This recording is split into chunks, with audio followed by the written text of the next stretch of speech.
Now, what's interesting about this scene is you have a police officer that shows up with another backup officer, engaging the suspect who's already committed a crime, and then goes into firefighting in order for that fire obviously not to spread and do whatever. But that domestic situation was, again, I said the second one. July of last year, 2024, the same subject went to the same home and assaulted his mother yet again. This subject now has 2 domestic violence against a family member involving a starting of a fire, charged with arson, domestic violence, and resisting and obstructing a police officer. Domestic violence is a real threat to people and families that are watching right now, especially in this business, and things can escalate quickly. Now, Jamie Heckler has already been charged, and he's arrested multiple times now, but that doesn't mean that it's going to stop unless we stand in the gap. And so this story was to let you know, in the 12,000 block of Hogan Road at 10:49 a.m. in Fenton Township, this can happen. And it's happening everywhere. We need to make sure that everybody out there has the resources needed, that you look out for your fellow family member, you look out for your neighbor, you look out for somebody who may be showing signs of domestic violence as a victim. And that is a withdrawal, physical injury, stories that are not adding up. Sometimes it's just a matter of us looking and observing and asking, what's wrong? How can I help? Now, we have a system in place. Again, the prosecutor's office that I work with on a routine basis and the victims' services that they have, we try to protect as much as we can with public and statements like this and protection orders. But it's going to take all of us. And that's why Jamie Heckler from Byron is held accountable as we speak today. If for some reason you need some assistance, you need some help, please come to the sheriff's office, go to somebody. They can call your local police department. We need to make sure that you're protected. Case number 1. Case number 2 is the follow-up for the swatting incident. Now, swatting, by definition, it happens about 1,000 times a year all over the United States. And it is the ultimate 911 call that comes in that is fake. It sounds so real. It's a manipulated voice. They use apps to spoof their location. They can do it from anywhere in the country, and it's nearly impossible to track. But the 4 audio clips that you're going to hear are the first 2 going from the caller to the Troy Police Department. That was mentioned when we started this investigation last month. The second 2 audio clips you're going to hear are those 2 calls from Troy Police Department to the Genesee County 911. Now, this swatting incident that happened at the 2700 block of Crane in Fenton Township, this was at night, and there was a massive police response. And when you think about something that happens at, nearly, 8 o'clock at night, people are quiet, and all of a sudden these calls come in, and you see literally a dozen or more police cars going to a neighborhood. It's because of the details that are called in. So I do want to give some audio discretion for people because these are very intense 911 calls. Here is clip number 1 of the call that came into Troy Police Department.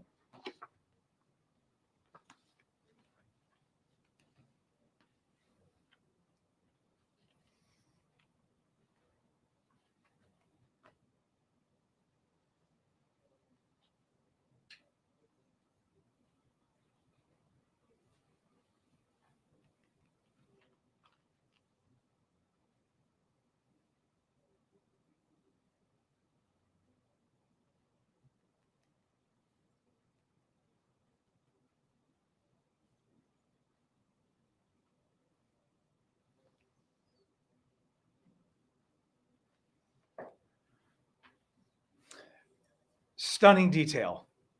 A shooting involving a domestic partner. Obviously, Troy Police Department's doing their background work. Mind you, while this is going on, these fake swatting calls, other real calls are going on at the same time, dragging resources. Now they have to pivot and switch. The second call is another call that came in to Troy Police, and you'll hear the added information from the caller, clip number 2.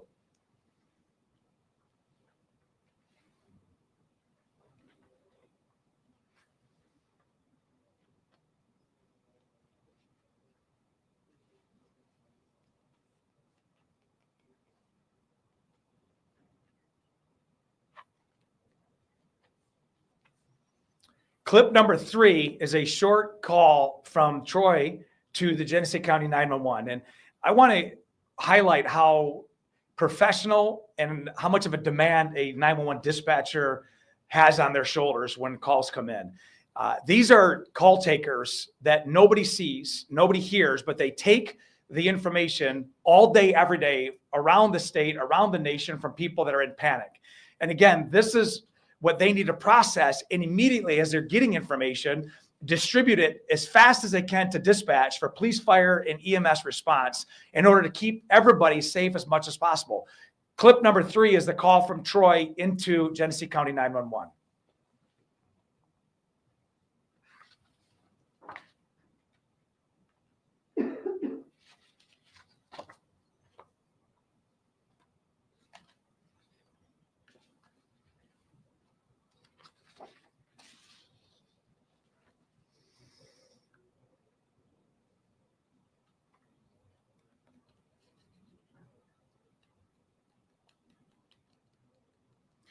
Now, the final clip before I introduce that, you already have officers responding. You have EMS responding. This community in Genesee County, especially at this time of night, is already at very low staffing and responses many times because of other demands. So you have potentially a victim, multiple victims. You have law enforcement being pulled from jurisdictions. Of course, the sheriff's office, we're the contract agency there, state police, Fenton City, Grand Blanc Township, Metro Police, Linden, Argentine, all going to the scene. All the assets going there because of the violence that's being called in. And at that point, you have a house that's identified, a soon-to-be determined innocent house where people could or could not be in. In this case, they were not there, thank God. State police and other agencies get there. Clip number 4, I want you to listen to the audio of what's transpiring. And as we're traveling there, determining how do we gain entry to save lives. Clip number 4.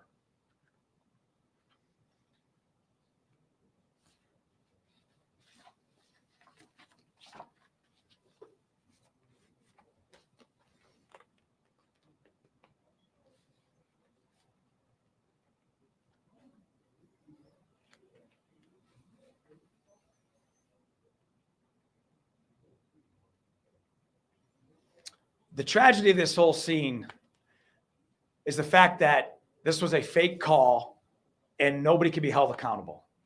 Because of how technology is to our advantage, it can be used as a weapon. In this case, it was. We're so thankful that the homeowner there, although traumatized once they found out what happened, but there's times where these people are actually in the home. Last year, a gentleman in Tennessee had a heart attack because of the response of law enforcement. And, you know, there's a lot of decisions that are made tactically when these calls come in to gain entry or to not, to set up a perimeter or to not. And in this particular case, in Fenton Township, a short perimeter was set up, and then we made entry. This was a perfect example of what to do when these situations happen. We respond. Law enforcement goes, and we take all available resources and assets necessary to maintain peace, to protect people, and to ultimately save lives. That's what's happened here. And to think that this can go on 1,000 times a year across the country, and we have to determine what's real and what is not, this is the burden and this is the responsibility of law enforcement. And so this is the follow-up where we at with the swatting incident that happened in Fenton Township. It's not the first time it's happened by any means, but we're going to stay on it. And rest assured, whenever these kinds of scenes happen in this community, you can guarantee a law enforcement response that's going to be appropriate. And in this case, I'm thankful for all the agencies that responded and the fact that there were no lives lost or injured, but it's because of how law enforcement responds is the reason I get to say that. Number 3, organized retail fraud. The fact that we use the term organized retail fraud is something new to maybe you and the public. But organized retail fraud is now the new high standard. There's different degrees of retail fraud, people stealing and people, buying things but not paying for them and all sorts of things. But organized retail fraud is exactly that. It's organized crime. It is people that are taking security devices off boxes, off appliances. It's people that are taking major product, electronics, Legos, generators, TVs, and they're going out fire exits, alarms going off, vehicles already there parked where they can load up the goods. And then ultimately they use them on Facebook Marketplace and they put them into a sales pipeline. We had a big incident that happened in Vienna Township.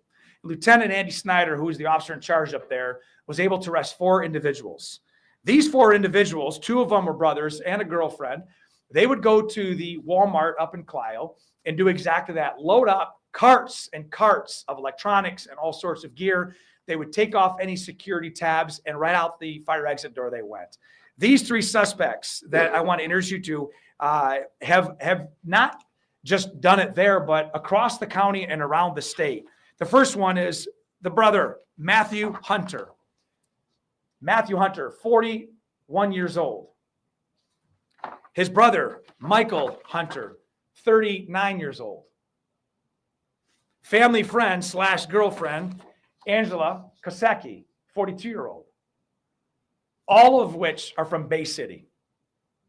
Coming into Genesee County, Vienna Township, to break and not only disrupt the sales process at Walmart, but to steal from this community. And it's happening everywhere.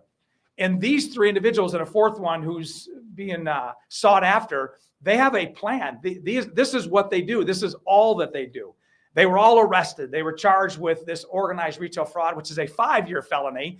And because of the work that Prosecutor Layton's doing, Judge Clothier, the system is building out how to respond to this new level of crime when it comes to retail fraud. Because ultimately, who pays the price? You do, and I do.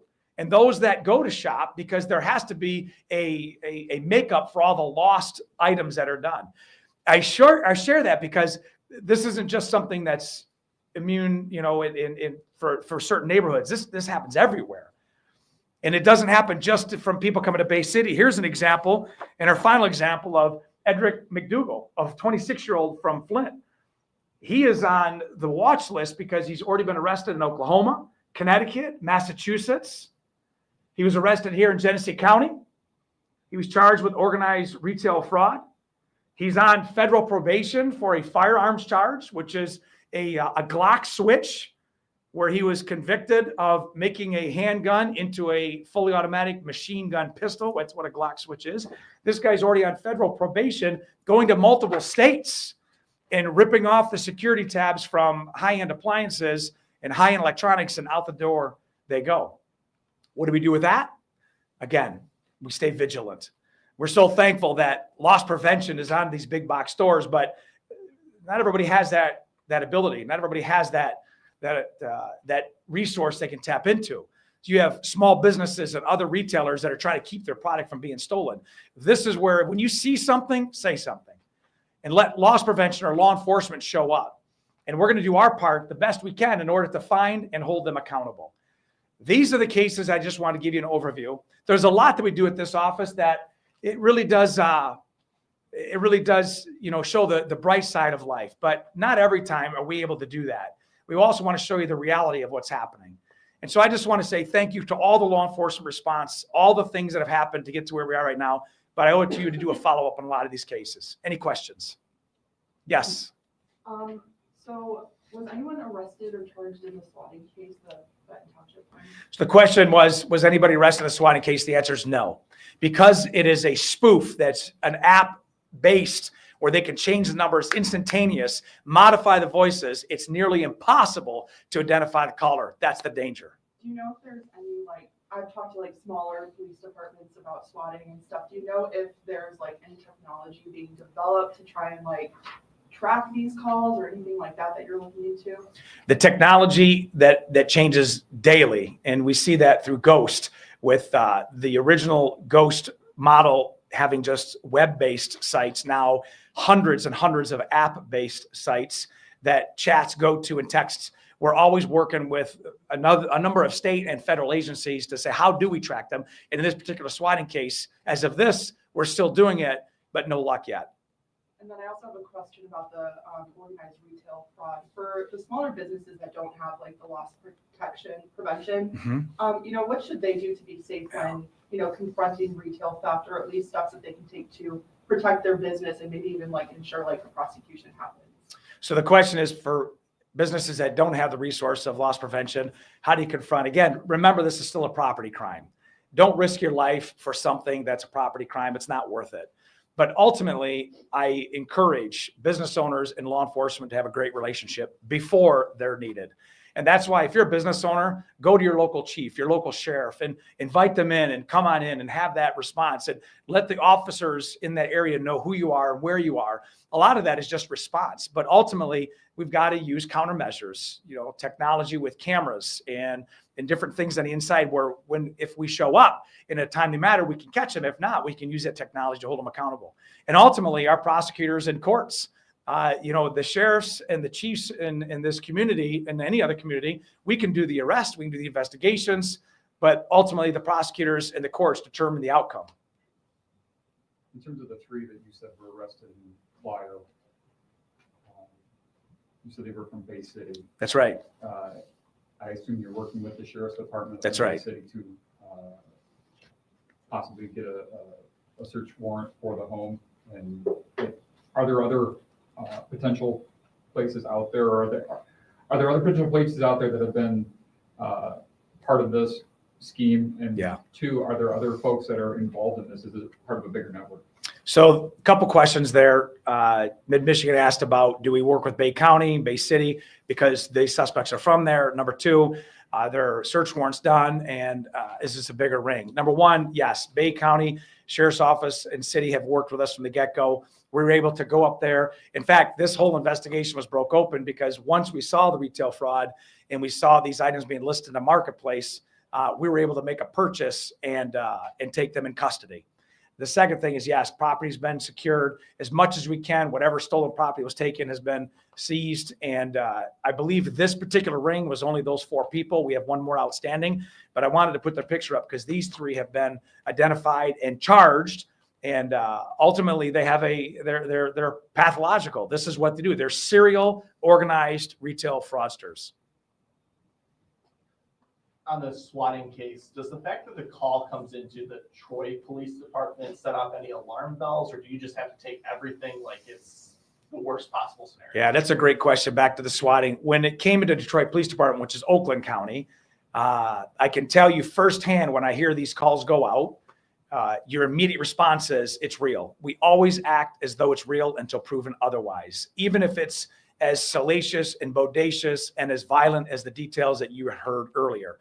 But the question is, okay, why did they call Troy Police Department? And so, yes, there's immediate red flags. And that's why law enforcement has such a burden to determine within seconds, what's the best pathway, what's the algorithm to get to the ultimate goal. And that is, again, to protect people and save lives.